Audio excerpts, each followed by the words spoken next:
Ever feel like you're just drowning in self-help stuff? You know, man?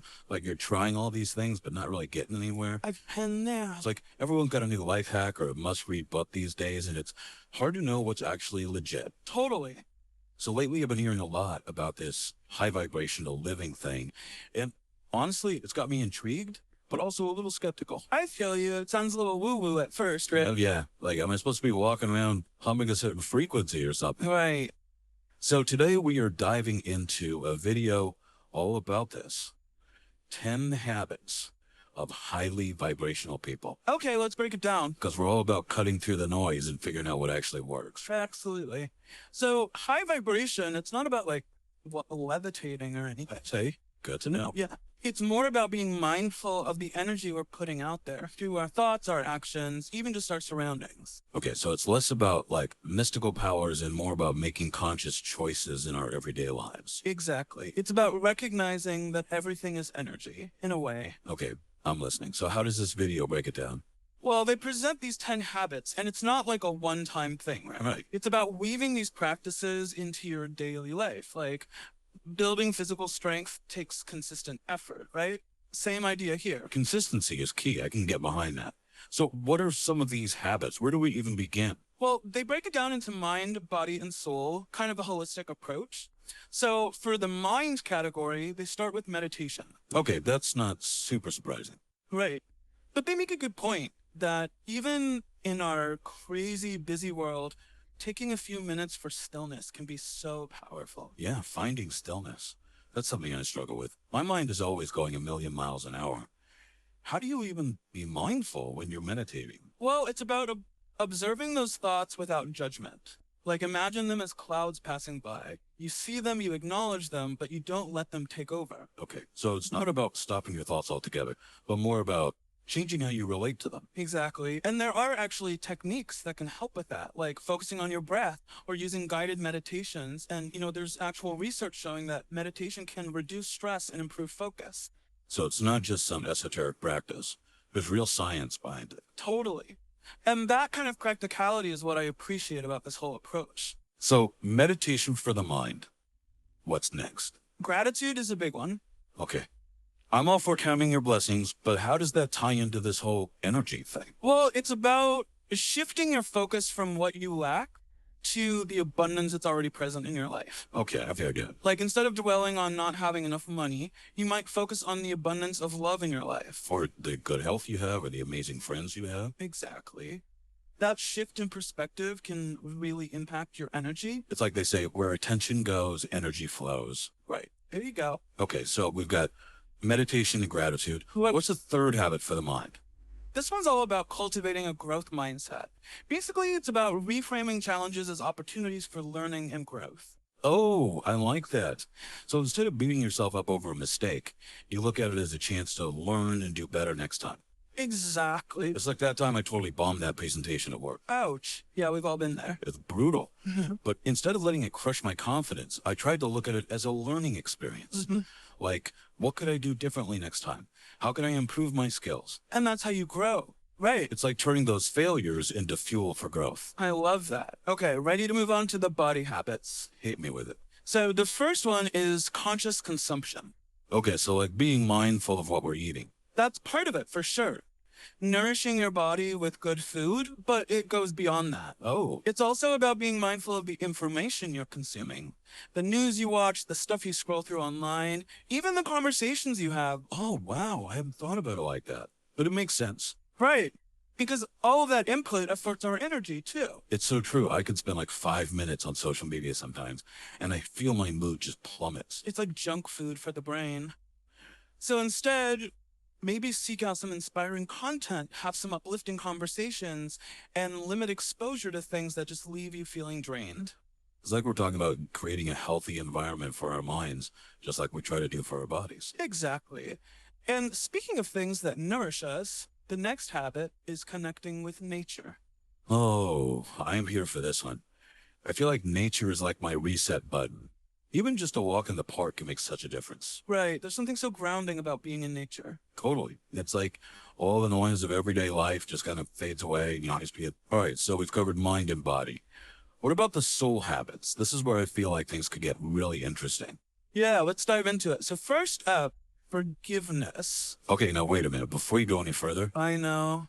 I know it can sound a little tricky. because it's not about letting someone off the hook who's wronged you, right? Exactly. This is about you. Forgiveness is about releasing the energetic baggage that you're carrying around. But it's more about self-care than anything else. You got it. It's about recognizing that holding on to anger and resentment, it only hurts you in the end. Okay, that makes a lot of sense. So it's like freeing yourself from that negative energy. Exactly. And when you can let go of that, it creates space for more positive energy to flow in. Okay, I'm on board with that. What's next? Meaningful connections. And this one's so important, especially these days when it's easy to confuse online interactions for genuine connection. Oh, tell me about it. Yeah. I can spend hours scrolling through social media, and I'll put my phone down feeling even more disconnected than before. It's not really nourishing those deep human connections that we crave, right? Exactly. I think it's really easy to fall into that trap of quantity over quality when it comes to relationships. For sure. So this habit is about being intentional about cultivating those deep, meaningful connections. Surrounding yourself with people who lift you up, inspire you, make you feel seen. Love that. Who are those people for you? The ones who just light you up when you're around them. Oh my gosh, my close friends from childhood, no matter how much time passes, we just click. They get me. It's like you could just be yourselves completely. No, exactly. No pretense, just genuine connection. I love that. For me, it's my book club. We have the best conversations, and they always challenge me to think differently. That's awesome. It's so important to have those people in your life. It really is. Okay, so we've talked about forgiveness, meaningful connections. What else falls under this soul category? Well, this one might be the most important of all. Self-love. Okay, self-love. I'll admit, I've always struggled with this one a bit. It feels a little, I don't know, self-indulgent. I hear you. There's definitely a misconception that self-love is selfish or narcissistic. Right. But it's not about that at all. It's about radical self-acceptance. It's about recognizing your inherent worth, flaws, and all. So embracing the good, the bad, and the ugly. Exactly. Because when you can truly love and accept yourself, warts and all, it changes everything. It impacts how you interact with the world, how you allow others to treat you. Oh, that's powerful. It's about recognizing that you are worthy of love and respect, starting with yourself. So how do we actually cultivate that kind of radical self-love? It starts with self-awareness. Pay attention to that inner dialogue. Are you constantly criticizing yourself? Would you talk to a friend the way you talk to yourself? Ouch. Probably not. Right. So it's about challenging those negative thoughts, replacing self-criticism with self-compassion. Easier said than done sometimes. It takes practice. But the more you do it, the more natural it becomes. And don't forget to celebrate your accomplishments, big and small. Yes. Celebrate the small wins. Exactly. Okay. Ready for the next soul habit? That you got me. Creative expression. Oh, I love this one. Right. And it doesn't matter what it is, whether it's painting, writing, dancing, cooking, gardening, whatever lights you up. Whatever gets those creative juices flowing. Exactly. It's not about being the next Picasso or Mozart. It's about tapping into that innate creativity that we all have within us. It's about the process, not the product. Exactly. And sometimes it's just about getting out of your head and into a flow state, you know? Totally. Okay, so we've covered a lot of individual habits here.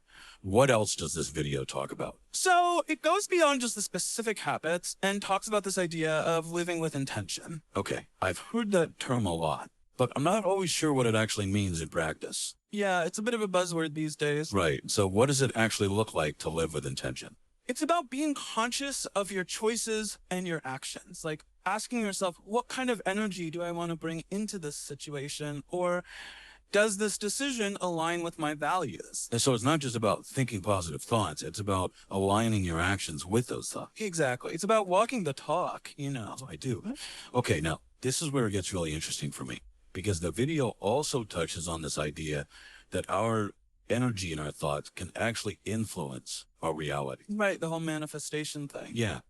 So are they saying that if we just think positive thoughts, we can magically make all our dreams come true? Well, it's not quite that simple. They don't delve too deep into it, but they suggest that when we focus on what we want and we take aligned action, we're more likely to attract those things into our lives. So it's not just about wishing and hoping.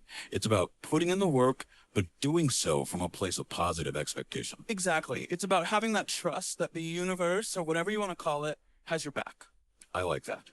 Now, let's be real for a second.